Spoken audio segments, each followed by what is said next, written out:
Dust coiled in the wind like old spirits dancing above the dry-bled earth.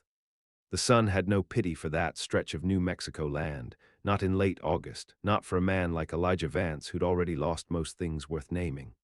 The ranch he clung to was more skeleton than beast, fences sagging, cattle gone lean and quiet, and the barn roof yawning open like a wound that wouldn't close. He hadn't hired a hand in 3 seasons. There was nothing left to offer. He rose before the heat each day, the way his father taught him, but he no longer believed that routine could keep a man honest or fed. The drought had stripped his faith down to something brittle. His wife had left 6 years back, too tired of dirt and broken promises. His boy had followed the river west when he turned 17. Elijah stayed, more out of stubborn rot than hope. On the morning it all changed, he was stringing new wire across a fence that barely mattered. He wiped his brow with a rag spotted in rust and old sweat when he noticed the vultures. 5 of them, slow circles over the canyon mouth, too low, too focused. Something was dying or dead. He figured it was another calf lost to thirst or coyotes, but the way his gut coiled as he approached told a different story. There was blood on the limestone, dark and congealed in the heat. Not animal blood, too much of it, and the scent was wrong, metallic and human. She lay crumpled beside a rock spire like a fallen bird with her wings torn. Barefoot, legs cut to ribbons from thorns and rock, hair matted with sweat and filth. Her dress, what was left of it, hung from her like rags. A gunshot wound marked her left shoulder, high enough to miss anything vital but enough to make her slick with blood. Her breath came in shallow pulls. He crouched beside her, not moving yet. The woman blinked. "Don't move," Elijah said, his voice roughened by years without much use. "You're shot, bleeding. I got a truck a mile off." She flinched at the sound. Her lips tried to form something but failed. Her hands were trembling, and he saw now her fingernails were broken down to the quick. She had run, long and hard. He carried her like one carries something half wild, half dead. Her weight was light, but she burned hot with fever. She tried to speak once in the truck, but her head lolled before the words came. He took the back road to avoid town, knowing already what the sheriff would ask if he brought her in, knowing how few good answers he had to give. Back at the ranch, he laid her on his dead wife's old bed and did what little doctoring he knew. Whiskey to clean the wound, needle and thread meant for mending saddles. She moaned once but didn't wake.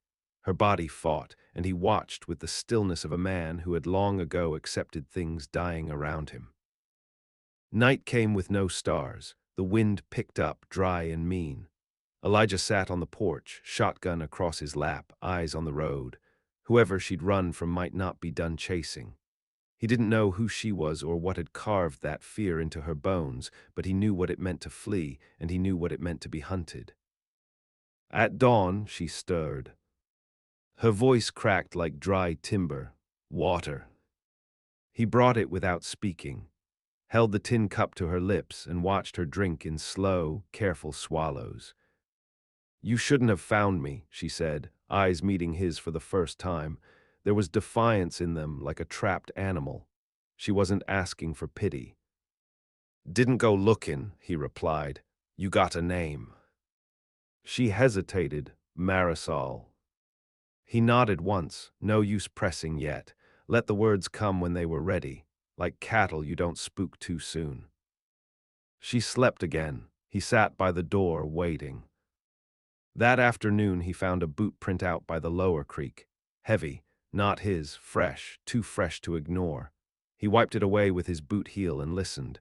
Nothing but cicadas and wind, but someone had been close, might still be. That night he locked every door, every window, loaded both revolvers and brought one upstairs. She watched him from the bed, awake but silent. "You expectin' someone?" he asked. Marisol didn't answer, just closed her eyes again. The fever broke 2 days later. She ate what he gave her, rice and beans, jerky softened in broth. She said little, only watched him with that wary gaze that never softened, but her hands stopped trembling, her body steadied. When she finally spoke more than a word, it came sudden and sharp.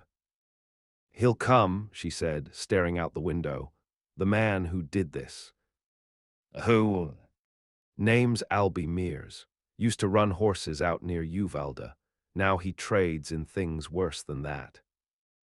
Elijah sat quiet, letting the name settle like ash. He'd heard of men like Mears. Dust-bitten war relics turned traffickers who crossed the Rio Grande with nothing but knives and women in cages.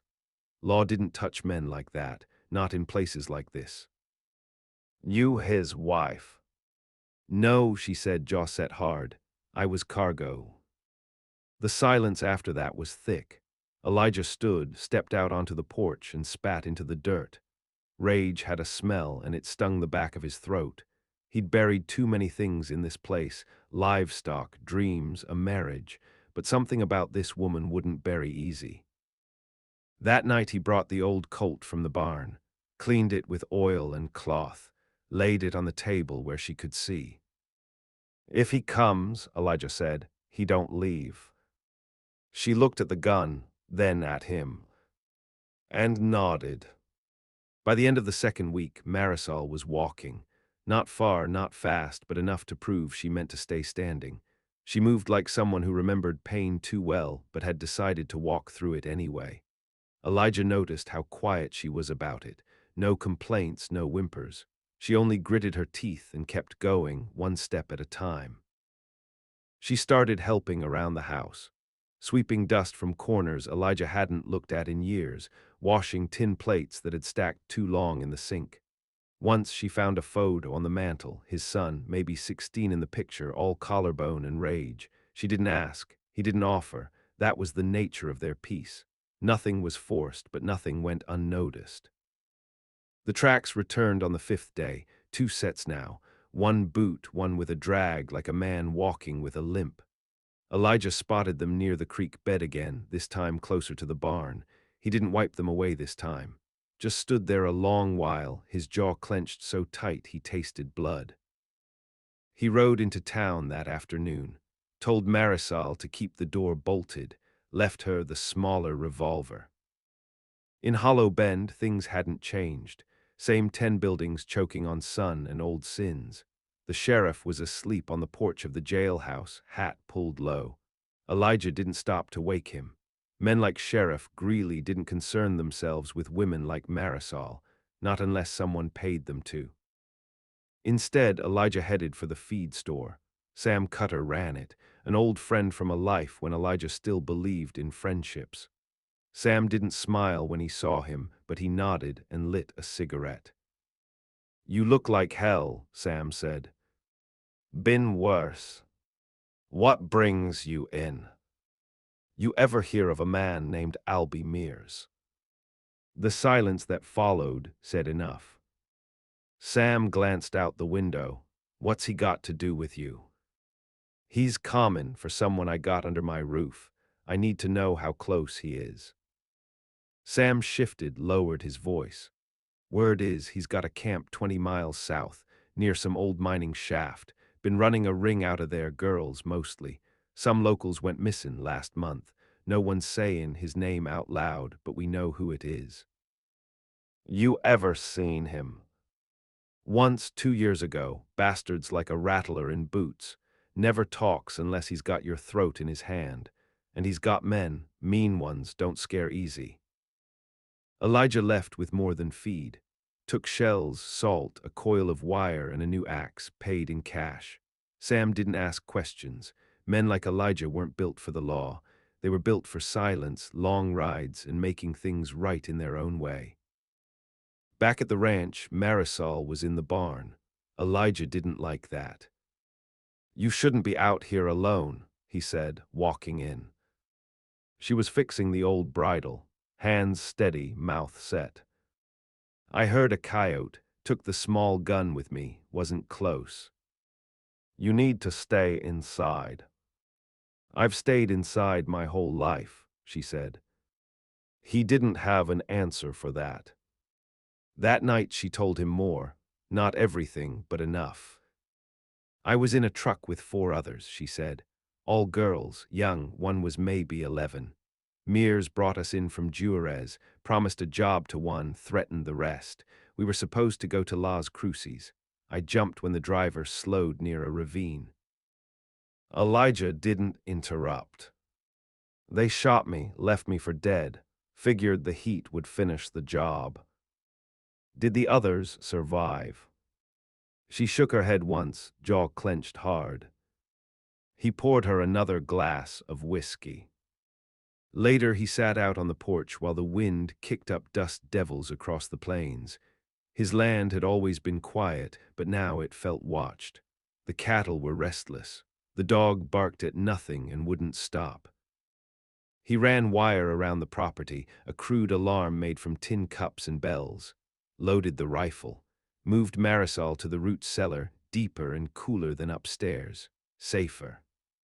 When he returned from the barn that evening, he found her digging. She was barefoot, shovel in hand, sweat painting her skin, digging behind the chicken coop where the earth turned softer. He walked over, silent, watched. "What are you doing?" She looked up, eyes hard, burying the past. At the bottom of the hole was a bundle of cloth. Inside, a child's dress, torn and blood-stained. "I carried her when I ran. She bled out before morning." Elijah didn't speak. Marisol kept digging, didn't stop until it was done, didn't cry. When the wind rose again that night, it carried the scent of something rotten. Elijah didn't sleep. He stood at the window with the rifle across his arms and watched the horizon. He knew the storm was coming. He could feel it in his teeth. The next morning they found the first body. One of Mears' men, shot through the face, throat slit after. Marisol stared at the corpse, then at Elijah. "That wasn't me." "I know. Someone else was out there. Maybe a warning, maybe worse, but blood had been spilled, and where blood ran, more followed." Elijah buried the body in the far field, told no one. Marisol watched him work, neither spoke. The ground accepted the corpse like it had been waiting. That evening, she asked him something unexpected. "Why'd your wife leave?" Elijah paused, said I had too much silence in me, said it was like sleeping beside a ghost. I think I was already halfway gone before she said it. "She was right." He looked at her. "You think I'm a ghost." "I think you were, but you're not now." He didn't know what to say, so he said nothing. That night the bells rang. 3 of them. Then came the fire. The fire started in the east field, dry brush lit like paper, flames licking the wind. Elijah was out the door before the second bell finished swinging, rifle slung, boots half-laced. The air stank of kerosene and sweat. Someone had poured it thick and crude along the fence posts, then lit a match to see what would burn. Marisol was already outside, revolver in hand. Barefoot again, dirt on her arms, her jaw clenched like a vice. "They're trying to flush us out," she said. "Won't work." He moved fast through the smoke, coughing but focused. The fire hadn't touched the barn yet, but it would if the wind turned. He uncoiled the old hose, cursed when the pump sputtered dry. No water pressure. He ran to the well, cranked, and got only mud. They were cutting him off, piece by piece. Marisol helped drag hay bales from the barn, her arms slick with soot. Together they beat down the flames nearest the house with soaked sacks and shovels. Hours passed under black sky and red heat. By the time the fire died, the east pasture was gone. 20 acres of dry land burned to bone, but the house stood, the barn stood, and they were both still breathing. At dawn, Elijah walked the fence line and found the footprints again. This time they were deliberate, close. He picked up a matchbook tossed in the dirt, stamped with the name of a bar just outside Socorro. The message was clear: "We know where you are. We'll take it from you piece by piece." When he came back inside, Marisol was asleep on the floor near the door, gun across her lap. He didn't wake her. He just stood there a while, watching the curve of her back rise and fall, slow and even, like she'd learned to rest only when her body gave out. Later that day, he brought her something he hadn't touched in years. A map. He spread it on the table. Old creases ran through it like scars. "I've been thinking," he said. "Mears has a route. Traffics along old mining trails and canyons most folks forgot. If we find the shaft Sam mentioned, we find his nest." She leaned in, tracing a finger along a dry riverbed. "Here," she said. "There's a mine shaft there, I remember it. We passed it before he took us underground." "You sure?" "I remember the sound, metal on metal, a generator maybe, and the smell, rust and blood." Elijah circled the spot. They spent 2 days preparing, quietly, carefully. Elijah cleaned his weapons, sharpened every blade, laid out tools in rows. Marisol found an old canvas satchel and packed what they'd need: ammunition, rations, a coil of wire, matches, and a bottle of whiskey. On the third morning, before sunrise, they left. They rode in silence. 2 horses, one old and tired, the other mean-tempered but fast. The desert didn't care who rode it. The sky was flat and wide, the sun still hidden. It took them hours to reach the canyon edge. By noon, they found it. An opening carved into the rock like a broken mouth. Black soot rimmed the edge. Tracks led in and out, boot prints, wagon ruts, the heavy drag of something hauled. Elijah crouched low, ear to the wind. Nothing, not even birds. They tied the horses in a ravine and went in on foot. Inside, the shaft yawned wide, the air heavy with rot. Wooden beams leaned like dying trees. They passed crates marked with old freight numbers, broken lanterns, piles of chains. The deeper they moved, the darker the air became, and the quieter. Then they heard it. A voice sharp, commanding. "I'll be Mears." They moved like shadows along the wall, found a vantage point near a broken lift shaft. Below, in the belly of the mine, a makeshift camp sprawled, canvas tents, barrels, a ring of men around a fire, 5 at least, maybe more, and in the corner caged 2 girls, no older than 15. Dirty, bruised, silent. Marisol gripped Elijah's arm, hard. He nodded, he understood. They retreated back up the shaft, made camp behind a rock shelf to wait for dark. Marisol sat with her back to the stone, staring at the firelight dancing on the mine wall below. "He used to laugh," she said. "When they cried, said it made him hard." Elijah didn't reply, he just handed her the whiskey. She took a long pull, wiped her mouth, and handed it back. That night they moved like ghosts.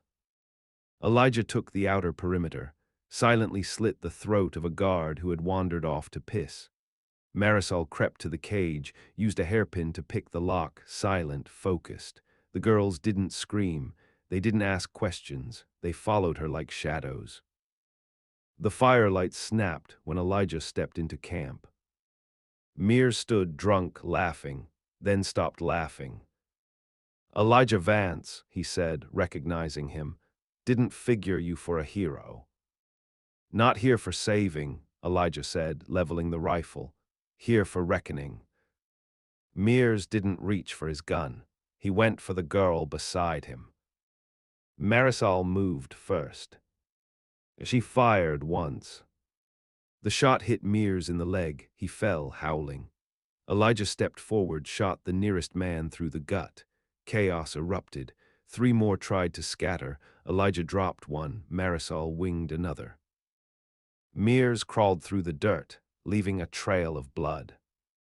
Elijah followed, gun low, steady. "You shouldn't have touched her," he said. Mears grinned through bloody teeth. "She liked it." Marisol shot him in the face. Silence fell again, thick and final. They burned the rest of the camp, freed the girls, buried the dead. By the time dawn broke, the mine was ash. They rode back slow. No one spoke. But something had changed. Not in the land, not in the air. In them. They came back different. Not in the way folks might notice from the outside.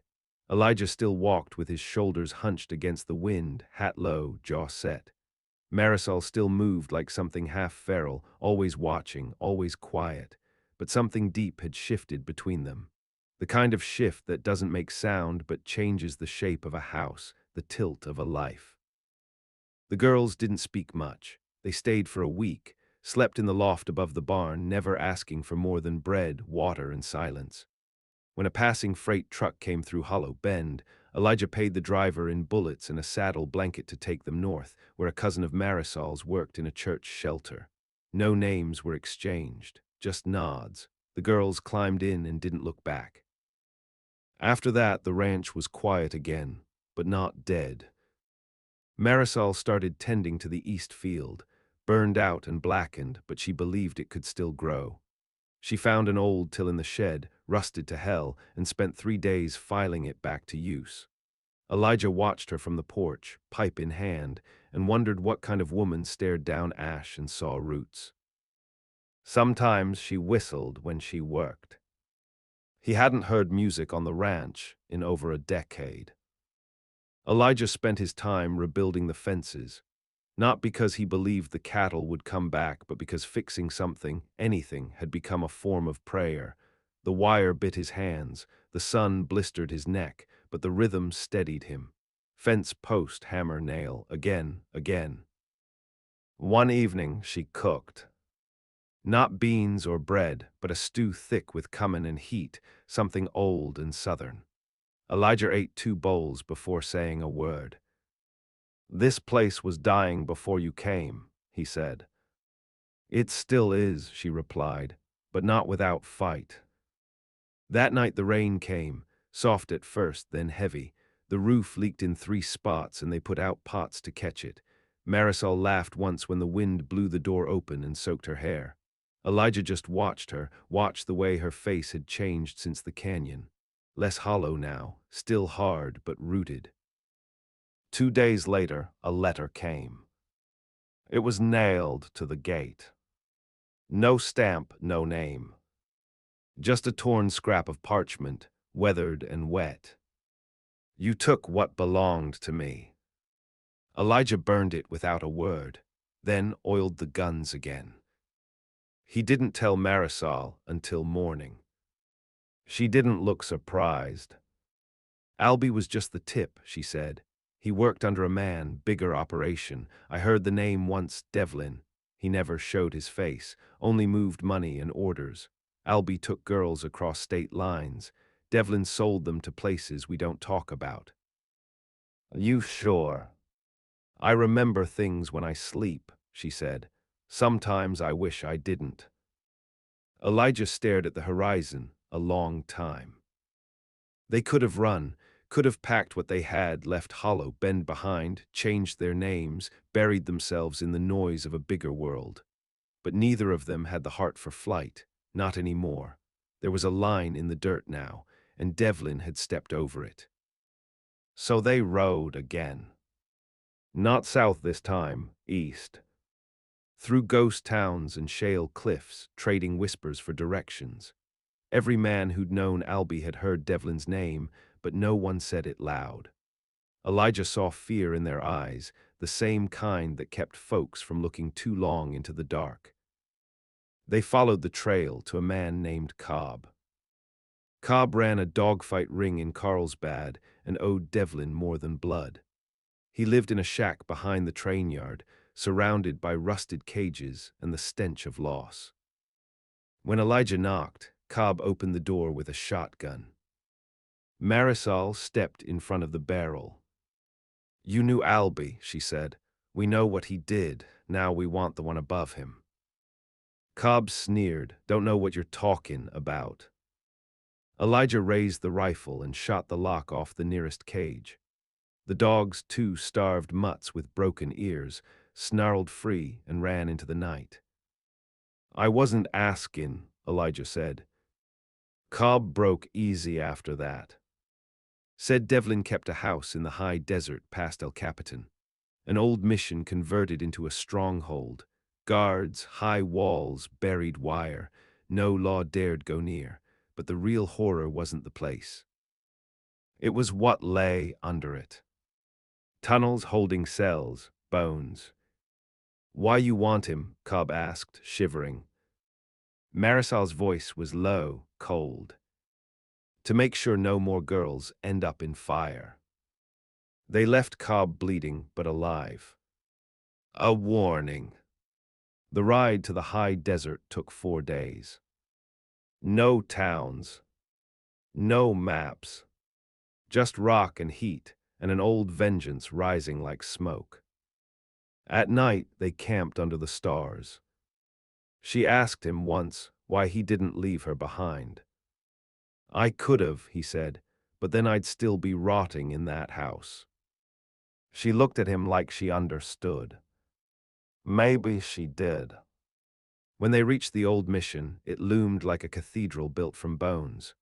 High walls, barbed wire, 2 trucks out front, smoke from a chimney even in the heat. Marisol knelt in the dust and laid out their weapons. 2 rifles, a sawed-off, 4 sticks of dynamite. She looked at Elijah. "You ready to burn another god down?" He nodded. No words after that. Just the storm to come. The plan was simple because it had to be. There was no room for mistakes, no time to measure odds. The walls of the mission would be breached by fire, and the storm that followed would carry no mercy. They came at dusk. Elijah crawled the dry riverbed that ran to the east gate, his boots wrapped in cloth to muffle the sound. Marisol circled wide, approaching from the rear, where the scrub grew thick and the rocks cast long shadows. Between them they watched for sentries. Saw 3, killed 2. Let the last one crawl away bleeding, no longer a threat, just a warning. They planted the dynamite at the gate and retreated 50 yards. Elijah lit the fuse with a match held in a shaking hand. The explosion tore the silence wide open. The gate split in 2, smoke billowed. Men shouted, running toward the breach. That was their mistake. Elijah stepped through the fire first, shotgun braced tight to his shoulder. He dropped 1 man with a chest shot, another as he rose from cover. The air filled with screams and splinters of red brick. Marisol came in behind, eyes narrowed, rifle kicking like a beast in her arms. She moved without hesitation, each shot deliberate, measured, final. They fought room to room. The mission had been gutted and rebuilt. No pews, no cross, only cages and chains. Every locked door they found, they opened. Some held girls, some held bones, some held nothing but the stench of pain. Marisol broke the locks without flinching. She didn't speak to the ones they freed, just handed them keys and pointed to the hole in the wall where sunlight now streamed. 1 man ran at Elijah with a machete. Elijah let him get closer, then rammed the butt of the rifle into his teeth, watched him drop, shot him once in the gut for good measure. The deeper they went, the more twisted the place became. They reached the cellar stairs as the last echo of gunfire died out. Down there the air turned thick, damp, rotten. Marisol led. She found Devlin in the lowest room beneath the foundation. He was alone, seated behind a desk carved from dark wood. A map of the borderlands pinned behind him, marked with routes and numbers. His hands were calm, his eyes cold and still. "You must be the ghost," he said to her, "the one Albie lost." She raised her rifle. He didn't flinch. "You're too late," he said. "The world doesn't change because of 1 angry girl and a broken man with a gun." Marisol stepped closer. "No," she said, "but it starts that way." She shot him in the knee. He screamed. Then she handed the rifle to Elijah. "I want to watch." Elijah didn't say a word. He fired once, right through Devlin's heart. They poured lamp oil on the desk, the maps, the walls, let it burn. The smoke climbed the stairs and out into the desert. The girls they'd freed watched from the edge of the scrub, not crying, just waiting to see if the fire reached the sky. It did. When it was done, they walked away. They took nothing from the mission, no trophies, no souvenirs. Just each other. It rained again that night. Not a storm, just a slow, steady weeping from the sky, enough to cool the ash. They reached the ranch 3 days later, the gates untouched, the house still standing. Marisol didn't unpack, she went straight to the field. The one she'd been working before Devlin's name returned like poison. She knelt and touched the soil. Soft. No. Elijah sat on the porch and watched her, lit a match, let it die in his fingers. She came up after a while, dust on her hands. We plant in the spring, she said. He nodded, we'll need more seed. She looked out at the land, the sky beyond it. We'll need more than that, she said. And he knew what she meant. But for the first time in years, he believed they might have it. The ghosts were still there. But they weren't in charge anymore. They were part of the land. And now the land belonged to them.